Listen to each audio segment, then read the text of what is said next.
Assalamualaikum. Yang ingin sekali menyajikan kue kering dengan bahan ekonomis dan mudah diperoleh, resep yang satu ini bisa jadi pilihannya.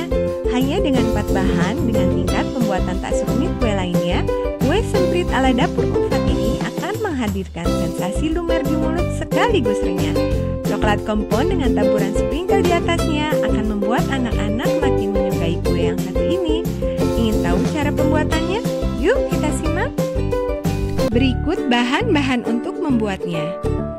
Sebelum kita mulai, siapkan terlebih dahulu semua bahan-bahan yang kita perlukan dalam wadah. Cara pembuatannya ialah masukkan butter margarin ke dalam wadah yang kering.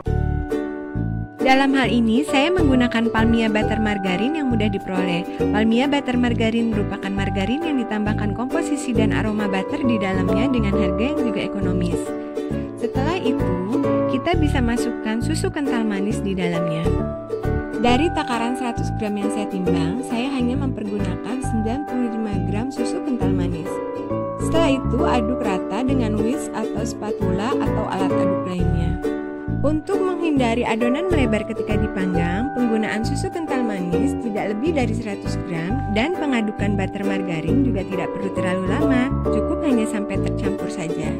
Setelah tercampur, kita bisa masukkan tepung maizena secara bertahap. Saya memasukkannya dalam 2 kali tahapan.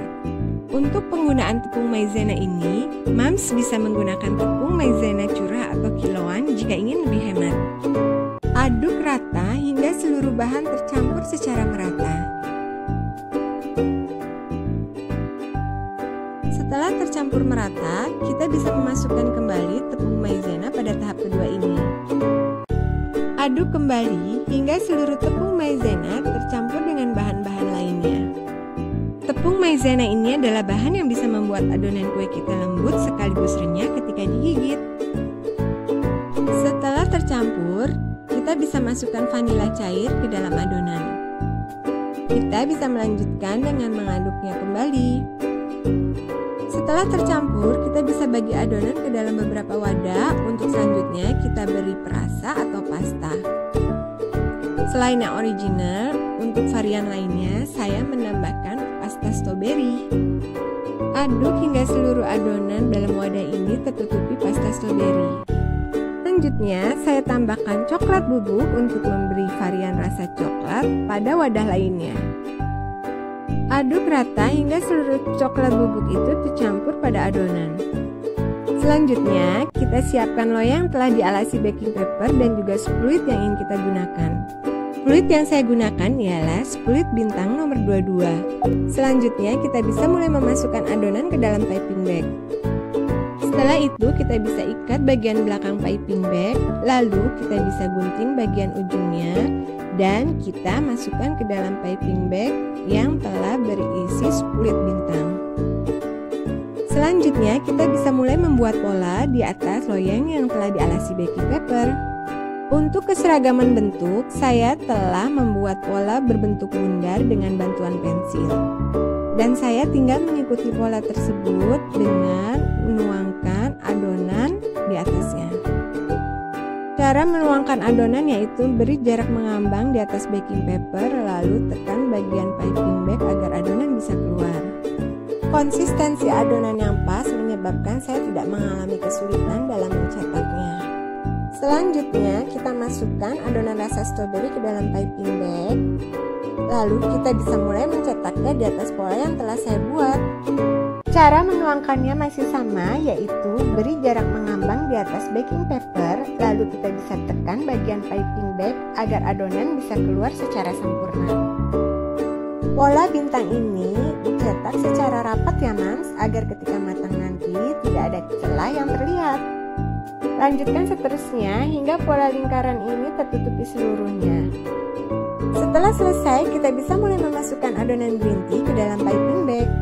Setelah seluruh adonan masuk, kita bisa mulai menuangkan adonan di atas baking paper dengan pola yang sebelumnya telah kita siapkan.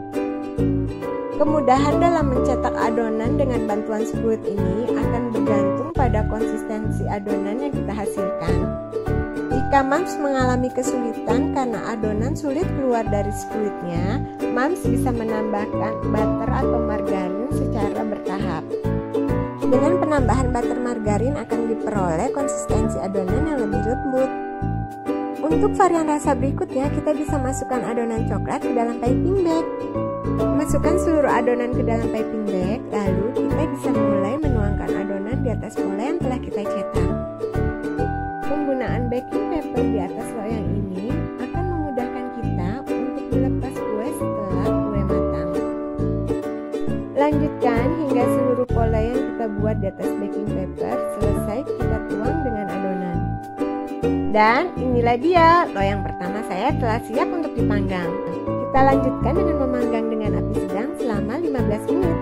Sambil menunggu adonan kita matang, kita bisa mulai melelehkan dark cooking coklat dengan cara mentim atau double boiler. Seperti penjelasan saya pada resep-resep sebelumnya, kita hanya tinggal meletakkan potongan dark cooking coklat di atas wadah berisi air hangat, lalu dengan sendirinya coklat akan meleleh. Setelah mencair, kita bisa sisihkan terlebih dahulu. Dan berikut inilah hasil kue yang telah matang dan telah dikeluarkan dari oven. Seperti yang saya sampaikan sebelumnya, dengan penggunaan baking paper ini kita akan sangat mudah melepaskan kue yang telah matang dari atas baking paper. Dan saatnya memberi isian dan taburan coklat kompon dan sprinkle. Caranya, tuangkan coklat kompon yang telah kita lelehkan tadi ke bagian tengah kue semprit ini. Untuk yang pertama ini, saya menuangkan vanila coklat kompon ke beberapa kue semprit yang telah matang. Dan selanjutnya, saatnya menuangkan coklat kompon ke bagian kue semprit lainnya yang belum diisi. Selesaikan proses ini hingga seluruh bagian tengah dari kue semprit ini tertutupi. Atau jika Mams ingin membiarkan kue semprit dengan bentuk bolong di tengahnya, maka Mams tidak perlu mengisi coklat kompon ke dalamnya. Dengan demikian, kita akan memperoleh beragam bentuk dan beragam rasa dari satu adonan yang telah kita buat tadi. Setelah proses ini selesai, kita bisa mulai menaburi sprinkle di atas coklat kompon yang telah kita isikan. Pada fase ini, kita bisa melibatkan anak-anak dalam melakukannya. Pasti menyenangkan ya, Mams? Lakukan hingga seluruh bagian tengah yang telah dituangkan coklat kompon tertaburi oleh sprinkle. Setelah itu, kita bisa masukkan ke dalam freezer dan dinginkan selama kurang lebih 30 menit. Dan inilah hasil kue semprit ala dapur Umfat yang telah didinginkan. Terlihat ya, Mas, bahwa seluruh komponen-komponen pembentuk kue ini bisa menyatu dengan baik. Dengan resep dan tutorial serta tips yang telah saya bagikan, insya Allah Mams bisa menghindari kegagalan dalam membuat kue ini. Jangan ragu untuk mencoba resep ini ya, Mams. Terima kasih telah menonton dan jangan lupa untuk subscribe, like, dan komen. Wassalamualaikum warahmatullahi wabarakatuh.